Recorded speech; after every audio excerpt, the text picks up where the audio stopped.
प्राचीन वैदिक काल में जब संसार सूखे और अंधेरे की चपेट में था, तब एक महान नायक का उदय हुआ। वृत्रासुर नामक एक भयानक दानव ने समस्त जल को बंदी बना लिया था, जिससे पृथ्वी पर जीवन खतरे में पड्डीडीडीएच गया था। देवता भी असहाय थे, उनकी शक्ति क्षीण हो रही थी और वे इस संकट से मुक्ति का मार्ग खोज रहे थे। इसी समय कश्यप और अदिति के पुत्र के रूप में इंद्र का जन्म हुआ, जो साहस के साक्षात प्रतीक थे। ब्रह्मा जी ने बताया कि केवल आर्षि दधीचि की अस्थियों से बना शस्त्र ही वृत्रासुर का अंत कर सकता है। महर्षि दधीचि ने लोक कल्याण के लिए अपने प्राणों का बलिदान देने का सहर्ष निर्णय लिया। अपनी अंतिम इच्छा के रूप में उन्होंने सभी पवित्र नदियों के जल में स्नान किया।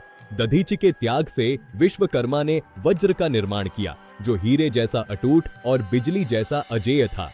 वज्र को धारण कर इंद्र अब उस धर्म युद्ध के लिए तैयार थे, जिसने ब्रह्मांड का भाग्य बदल दिया। अपने विशाल सफेद हाथी ऐरावत पर सवार होकर इंद्र युद्ध भूमि की ओर बढ़े। इंद्र और वृत्रासुर के बीच एक भीषण युद्ध छिड़ गया, जिसने स्वर्ग और पृथ्वी को हिला दिया।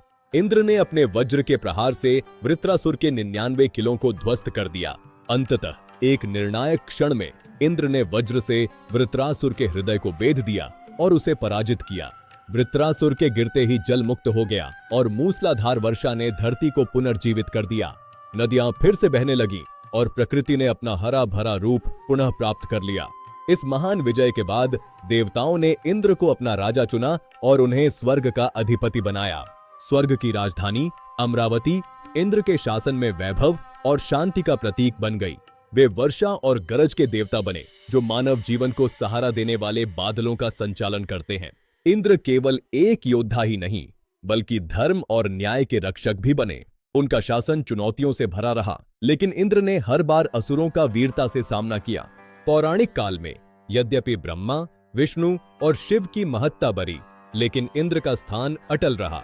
भगवान कृष्ण ने गोवर्धन पर्वत उठाकर इंद्र के अहंकार को शांत किया और उन्हें विनम्रता सिखाई। यह जानना रोचक है कि इंद्र एक पद है जो हर ब्रह्मांडीय चक्र के साथ बदलता रहता है।